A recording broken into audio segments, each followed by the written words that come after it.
After the divorce, my husband started sewing all our things in half.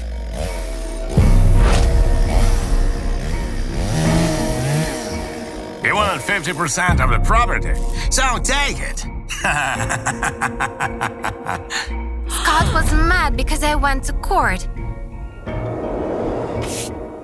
And I could no longer put up with his constant cheating. After that, he swore to turn my life into a living hell. I'll do everything I can to make sure you don't get anything. And I'm talking about our son, too.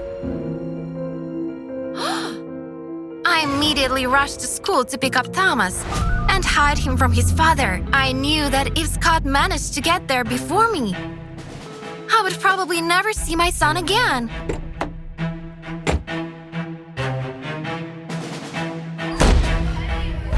But Thomas wasn't there. Did Scott get ahead of me? I was distracted from that terrible thought by a phone call.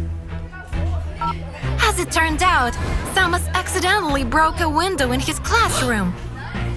So he was sent to the principal's office, which was why they were calling.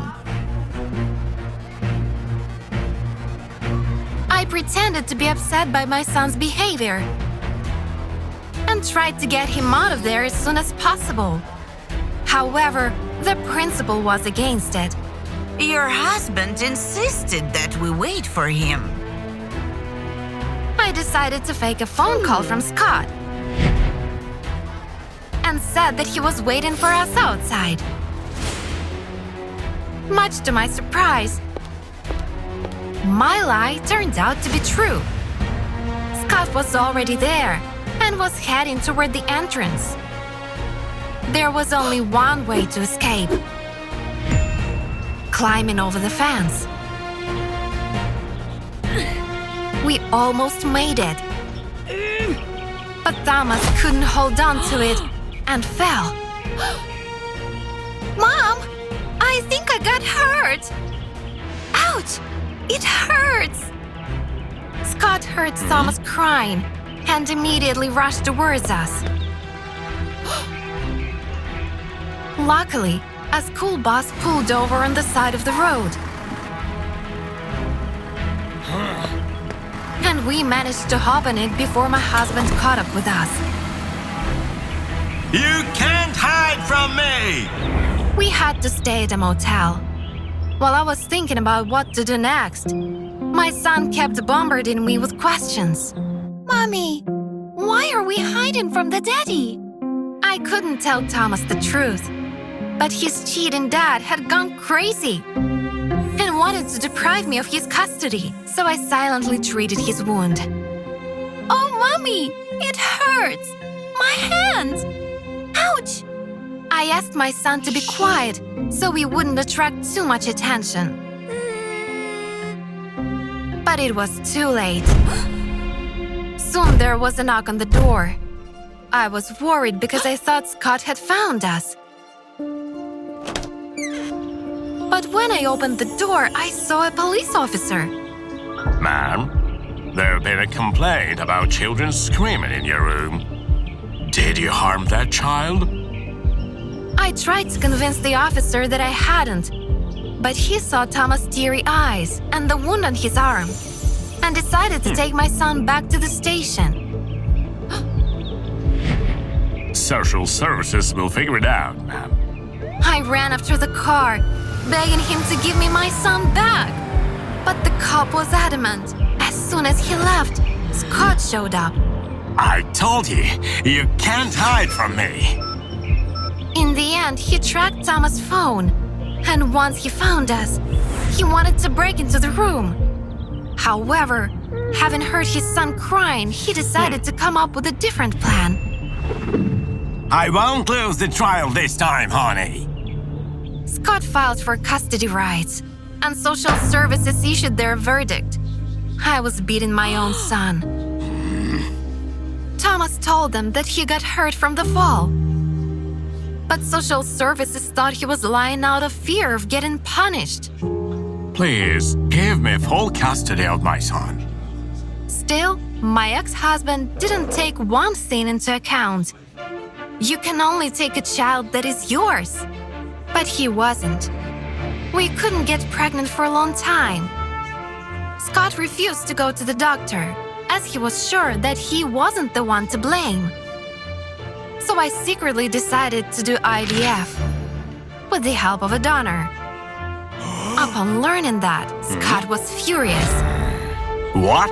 So he's not mine? Then forget it. I'm not going to raise him.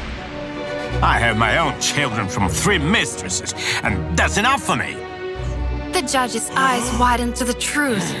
He realized that Scott was deliberately slandering me. Not only did he deprive my ex-husband of any parental rights, but also stated that he should stay at least 100 meters from Thomas. I finally got rid of my crazy husband and raised my beloved son in peace. Remember, if the truth is on your side, nothing and no one can defeat you. I was married to the most jealous man in the world, but that didn't stop me from bringing lovers home. One day, my husband Matt came home earlier than usual.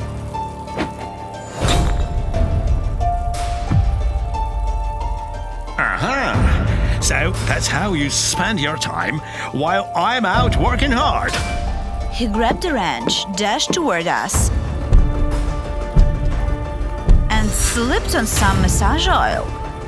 Matt fell hard and passed out. Meanwhile, my lover decided to split. I'm sorry. I have to go to a rehearsal. I called an ambulance and went to the hospital with Matt.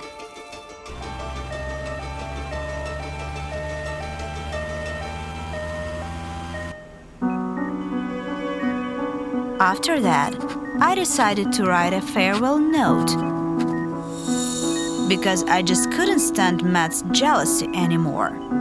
I needed to be with someone who was more suitable for me. Suddenly, I heard my husband's voice and shrunk my head into my shoulders. Hey, what happened? Why am I here?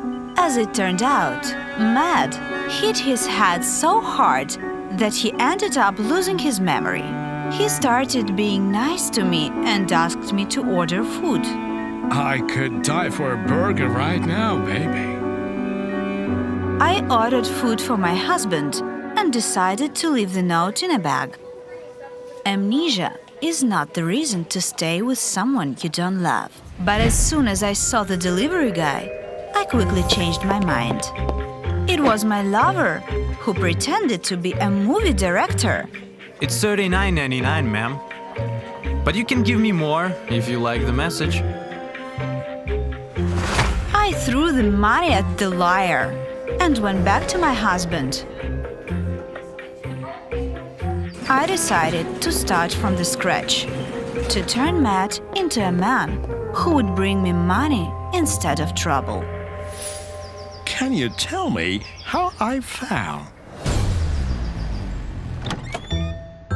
I only told Matt half the truth, just as much as he needed to know. We were in the jacuzzi and the boy next door was peeping on me, so you chased after him. You could have continued basking with me. I reapproached Matt for not being able to control his emotions and suggested that he should try anger management therapy.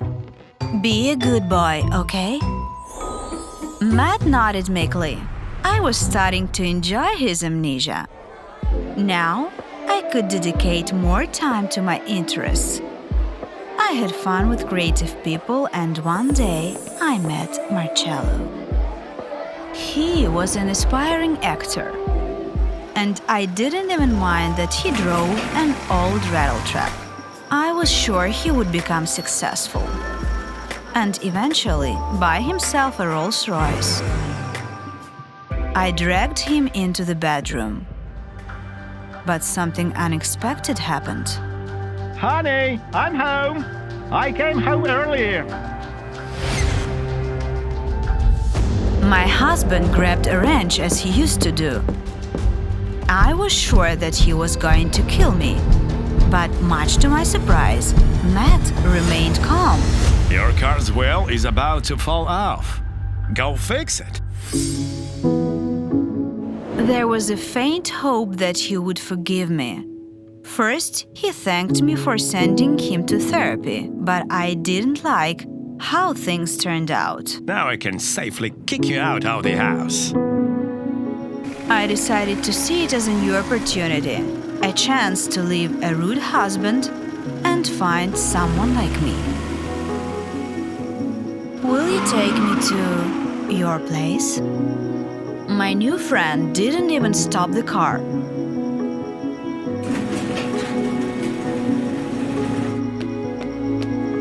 And when the gates to the property closed in front of me, I fully realized what had happened. I had a real chance to make my life better, to be a faithful wife to my husband, but I screwed everything up. Everyone deserves a second chance, but not for the same mistakes.